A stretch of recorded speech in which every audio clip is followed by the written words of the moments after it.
Hello student, हमारे YouTube channel में आप सभी का स्वागत है। आज की वीडियो में हम देखेंगे बाइनरी टू हेक्साडेसिमल कन्वर्जन। इसके पहले वाले वीडियो में मैंने आपको बाइनरी टू ऑक्टल कन्वर्जन और ऑक्टल टू बाइनरी कन्वर्जन बताया था और उसके लिए टेबल हम कैसे क्रिएट करते हैं वो भी बताया था। अब हम देखेंगे बाइनरी टू हेक्साडेसिमल कन्वर्जन। और जो बाइनरी टू हेक्साडेसिमल कन्वर्जन होता है इसकी टेबल अलग होती है। जिस प्रकार से हमने ऑक्टल के लिए टेबल बनाई थी उसी प्रकार से हमें हेक्साडेसिमल के लिए भी टेबल बनानी है, लेकिन ऑक्टल में हमने 3 ब्लॉक्स लिए थे, मतलब कि 3 डिजिट हम उसमें लेते थे, लेकिन हेक्साडेसिमल में हमें 4 डिजिट लेने होंगे। जैसे हमारा बाइनरी का बेस 2 होता है लेकिन ऑक्टल का बेस 8 होता है, तो हम 2 को कैसे लिख सकते हैं? 8 को हम लिख सकते हैं 2 multiply by 2 multiply by 2, 3 times लिख सकते हैं। मतलब हम इसको 2 की पावर 3 भी लिख सकते हैं, इसलिए हमने 3 ब्लॉक्स बनाए थे। लेकिन हमें हेक्साडेसिमल में 4 ब्लॉक्स बनाने हैं, मतलब कि बाइनरी का जो बेस होता है वो 2 होता है और हेक्साडेसिमल का बेस 16 होता है। अब हम 16 को कैसे लिखेंगे? अगर हम 2 के फॉर्म में उसे लिखना चाहें तो 2 multiply by 2 multiply by 2 multiply by 2, मतलब कि 4 टाइम हम 2 को जब मल्टीप्लाई करेंगे तो हमारे पास क्या वैल्यू आ जाएगी? 16 वैल्यू आ जाएगी हमारे पास। ठीक है, तो इसमें हमें 4 ब्लॉक्स बनाने हैं। सेम रहेगा ऑक्टल की तरह ही, लेकिन ब्लॉक्स कितने होंगे? 4।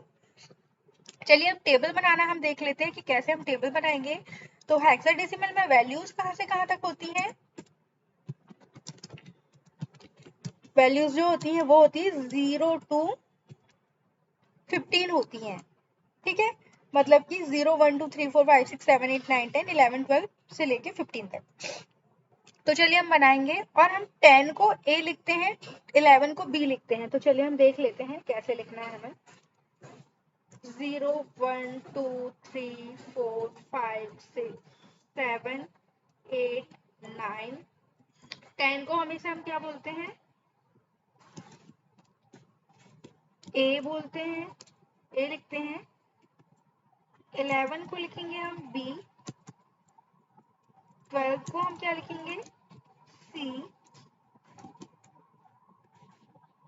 13 को लिखेंगे हम D, 14 को E और 15 को हम क्या लिखेंगे? F। मतलब हम ये बोल सकते हैं कि जो वैल्यूज होती है हेक्साडेसिमल में वो होती है 0 to 9 and A to F। 10 को A, 12 को B, 11 को B, इस प्रकार से F तक की वैल्यूज होती है। चलिए ये वैल्यूज तो हमने लिख ली। अब हम टेबल बनाना स्टार्ट करते हैं, टेबल क्रिएट करना स्टार्ट करते हैं। तो पहले जिस प्रकार से ऑक्टल में हम राइट हैंड साइड से वैल्यूज में लिखना स्टार्ट करते थे, उसी प्रकार से हमें हेक्साडेसिमल में भी राइट हैंड साइड से वैल्यू लिखना स्टार्ट करना है। तो ऑक्टल में हम क्या लिखते थे? एक बार 0 लिखते थे, एक बार 1 लिखते थे। तो इसी प्रकार से हमें एक बार 0 एक बार 1 लिखना है। 0 1 0 1 0 1 0 1 1 0 1 0 1 0 1 0 1। ये हमारी 15 तक की वैल्यू हो गई 0 1 0 1 करके। अब सेम हमें इसका डबल करना, मतलब अभी हमने 1 टाइम 0 1 टाइम 1 लिखा है, तो अब हमें 2 टाइम 0 2 टाइम 1 लिखना होगा। तो लिखते हैं 0 0 1 1 0 0 1 1 0 0 1 1 0 0 1 1। ठीक है, अब सेम चीज हमें करना है इसका जस्ट डबल। अभी इसका डबल किया था हमने, 1 का डबल 2, और अब 2 का डबल करेंगे तो क्या हो जाएगा? 4। तो हमने लिखा 0 0 0 0 1 1 1 1 0 0 0 0 1 1 1 1। 4 टाइम 0 एंड 4 टाइम 1 हो गया। अब सेम चीज करनी है, मतलब अब हमें 4 टाइम 0 का डबल करना, मीन्स 8 टाइम हमें 0 करना है और 8 टाइम हमें 1 करना है। तो लिखते हैं 0 0 0 0 0 0 0 0, ये 8 हो गया।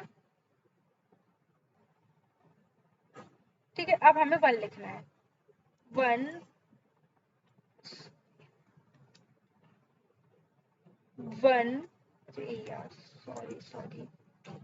1 1 1 1 1 1 1 1। तो ये हमारी हेक्साडेसिमल टू बाइनरी टेबल क्या हो गई, क्रिएट हो गई है। इस टेबल को देख के आप अगर कोई भी वैल्यू दी हुई है हेक्साडेसिमल की तो कोई भी बाइनरी वैल्यू आप फाइंड कर सकते हैं, और अगर बाइनरी की वैल्यू दी है तो उसको देख के आप हेक्साडेसिमल वैल्यू फाइंड कर सकते हैं। चलिए एक सॉल्व कर लेते हैं। एक सॉल्व दिया हुआ है यहाँ पे सॉल्यूशन इसका, वो हम कर लेते हैं कि कैसे हमें जो डिजिट है वो फाइंड करनी है। तो क्या दिया हुआ है 1 1 1 0 0 0 1 0 1 0 1 1 0 0। इसको हम लोग चार के भाग में, पहले हमने ऑक्टल में क्या किया था, ऑक्टल के लिए हमने तीन के पार्ट में उसको ग्रुप में डिवाइड किया था, लेकिन अब हमें हेक्साडेसिमल करना है इसलिए हम इनको चार के ग्रुप में डिवाइड कर लेंगे। इसको मैं सेम चीज को कॉपी कर लेती हूँ, इससे हमारा टाइम बच जाए।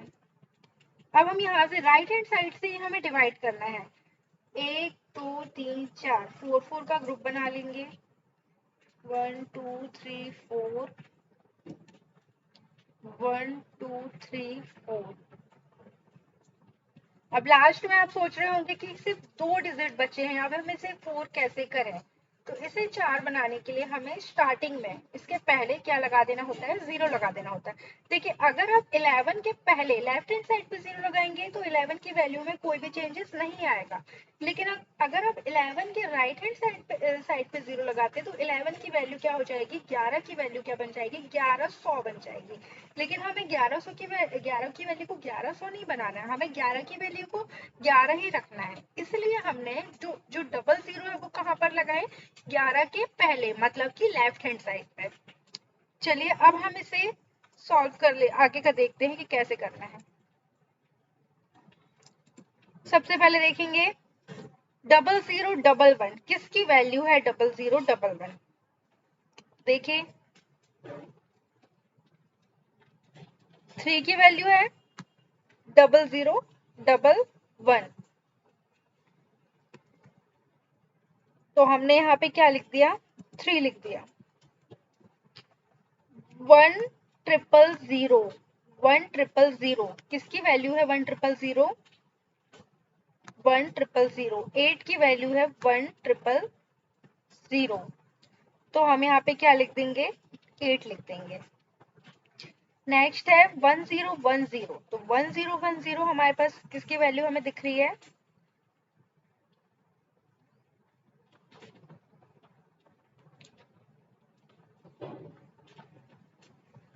1010 जो वैल्यू है वो किसकी वैल्यू है, 10 की वैल्यू है,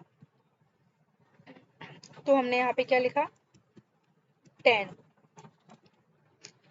1100 किसकी वैल्यू दिखेगी यहाँ पे हमें, 12 की, तो हमने यहाँ पे लिख दिया 12।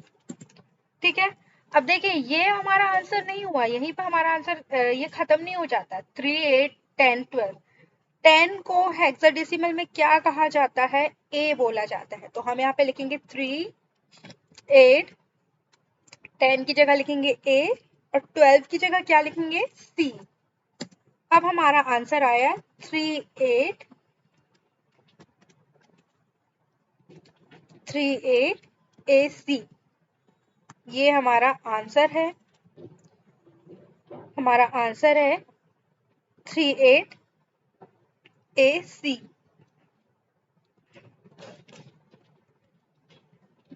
ये बाइनरी की जो हेक्साडेसिमल वैल्यू है वो है, तो ये हमारा आंसर आ गया। इसी प्रकार से हम हेक्साडेसिमल को बाइनरी में कन्वर्ट कर सकते हैं, तो उसका वीडियो हम कल देखेंगे। तब तक के लिए आप इस टाइप के और भी क्वेश्चन लेके कहीं से नेट से सर्च करके उसे सॉल्व करके देख सकते हैं। Thank you.